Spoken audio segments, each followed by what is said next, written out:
और बात महाराष्ट्र के हालात की। देश के अन्य राज्यों की तरह महाराष्ट्र भी भारी बारिश से बेहाल नजर आ रहा है। आने वाले दिनों में भी मौसम विभाग ने अलग अलग स्थानों पर भारी बारिश का अलर्ट जारी किया है। वहीं एनडीआरएफ ने महाराष्ट्र के रायगढ़ के ईशान बाड़ी में बुधवार से चल रहे राहत और बचाव कार्य के पूरा होने की घोषणा की है।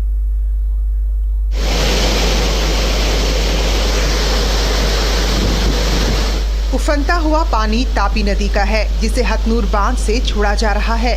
भारी बारिश के कारण तापी नदी का जलस्तर इतना बढ़ गया कि बांध के 41 दरवाजे खोलने पड़े। महाराष्ट्र के अलग अलग इलाके इस वक्त पानी से बेहाल हैं। रत्नागिरी में बारिश ने भारी तबाही मचाई है।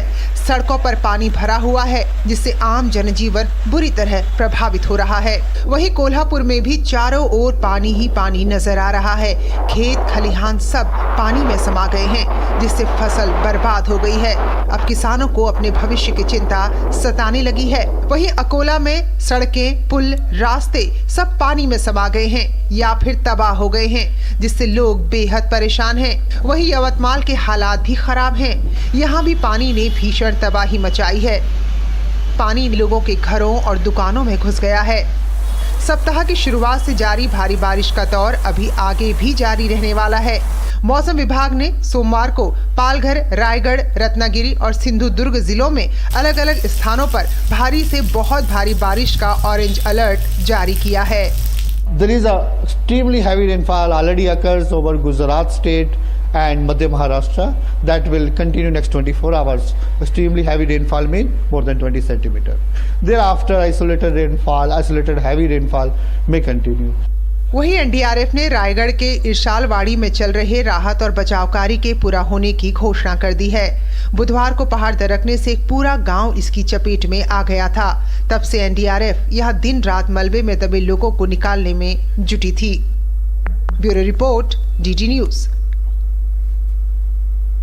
और महाराष्ट्र में किस तरीके से इस वक्त बाढ़ और बारिश की वजह से परिस्थिति बनी हुई, इस पर एक बातचीत करने के लिए हमारे सहयोगी योगेश शीतल हमारे साथ में जुड़ रहे हैं। उनसे हम बात करते हैं। योगेश, महाराष्ट्र में खास करके रायगढ़ जिले के लिहाज से अगर बात की जाए तो क्या कुछ अपडेट है उस पूरे रेस्क्यू ऑपरेशन को लेकर जो अभी तक चल रहा था?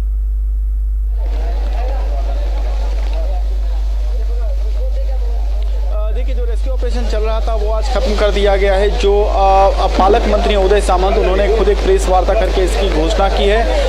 कुल 29 लोगों की अब तक डेथ हुई है, जिसमें से 2 फायर ब्रिगेड के लोग हैं और 27 वो लोग हैं जो गांव के थे जिनको मलबे से निकाला गया। कुल मिलाकर 57 लोग ऐसे हैं जो अभी भी लापता बताए जा रहे हैं, लेकिन कई कारण थे वहां पर इसको कॉल ऑफ करना पड़ा। सबसे बड़ी वजह ये थी कि वो जहाँ पर ये पूरी घटना घटी इरशालवाड़ी गाँव में, वो बेसिकली पहाड़ के ऊपर है, एकदम पहाड़ की चोटी पर आप कहें तो वहां पे वो गांव है। और एनडीआरएफ वालों ने यह आशंका व्यक्त की थी कि अगर ये ऑपरेशन जिस तरीके से चल रहा है, अगर ये चलता है तो अनदर लैंडस्लाइड, जो दूसरा लैंडस्लाइड है, भूस्खलन है, वो भी हो सकता है। तो इसको ध्यान में रखते हुए, साथ में जिस तरीके से मौसम चल रहा है रायगढ़ में अभी भी अगर आप देखें तो कल के लिए भी जो है वहां के लिए ऑरेंज अलर्ट जो है वो डिक्लेयर किया गया है। अगर बैक टू बैक देखें तो रायगढ़ लगातार ऑरेंज अलर्ट के कैटेगरी में आया हुआ है और वहां लगातार बारिश हो रही है, तेज हवाएं भी चल रही है। ऐसे में जो ऑपरेशन था उसको चलाना वहां पे काफी दिक्कत हो रही थी, क्योंकि लगातार पहाड़ से पानी भी आ रही थी और वहां पे मैनुअल चीजें हो रही थी, वहां पे टेक्निकल चीजें ज्यादा नहीं हो पा रही थी। हालांकि कोशिश की गई थी कि बड़े मशीन जो हैवी मशीनरी है उसको अपलिफ्ट करके वहां पर लैंड किया जाए हेलीकॉप्टर के द्वारा, लेकिन वो इसलिए संभव नहीं हो पाया क्योंकि वहां पे चॉपर के लिए लैंडिंग करना टेक्निकली पॉसिबल नहीं था।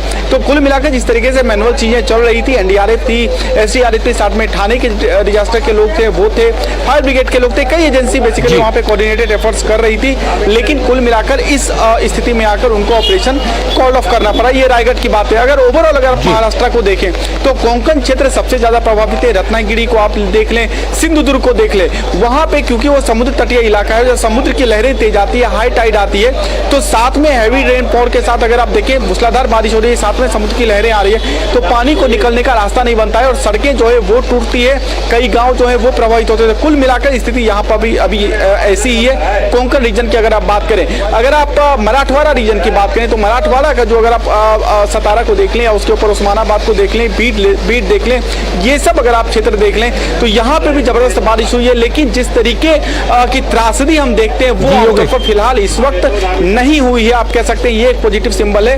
हालांकि यवतमाल में कुछ लोग फंसे थे तो उनको आज एयरलिफ्ट किया गया है, एयरफोर्स की मदद ली गई है। एक ताजा खबर ये मैं आपको बता दूं कि मुंबई से हजीरा जो एक पोर्ट जा रही थी, जो एक मालवाहक जहाज जा रहा था, वहां पे बोट का इंजन खराब हो गया है। हालांकि कोस्ट गार्ड, उत्पाद के लोग हैं, कस्टम के लोग हैं, सारे जो डिपार्टमेंट है उनको इसकी जानकारी है। रिपेयरिंग का काम चला है, 12 लोग वहां पे फंसे हुए हैं। जो जितने भी एजेंसीज हैं वो वहां पे एफर्ट करेगी किस तरीके से उनको सुरक्षित निकाला जाए। मुंबई से जहाज जो है वो हजीरा जा रही थी।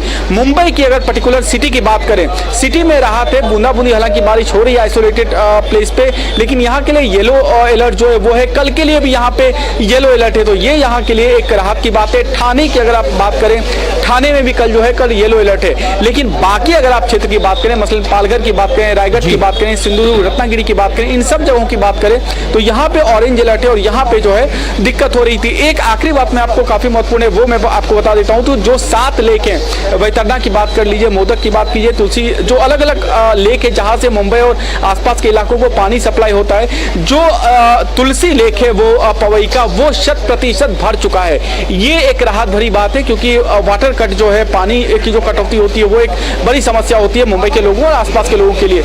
लेकिन बाकी जो लेक है अगर आप कंबाइन देखें तो सारे लेक मिला के अभी 50% भर चुके हैं। लेकिन जब 75% भर जाएंगे तो लोग राहत की सांस ले सकते हैं, क्योंकि वाटर कट जो है वो तब भी होता है 50% के बाद भी, लेकिन 75% अगर भर जाता है सारे लेक तो एक राहत की बात हुई। तो कुल मिलाकर ये जो मुंबई और आसपास के जो इलाके ओवरऑल महाराष्ट्र, यहाँ का ये हाल है। जी शुक्रिया योगेश, फिलहाल पूरा एक अपडेट देने के लिए, हमें महाराष्ट्र के सभी तमाम इलाकों के बारे में विस्तार से जानकारी देने के लिए शुक्रिया आपका योगेश, हमारे साथ जुड़ने के लिए।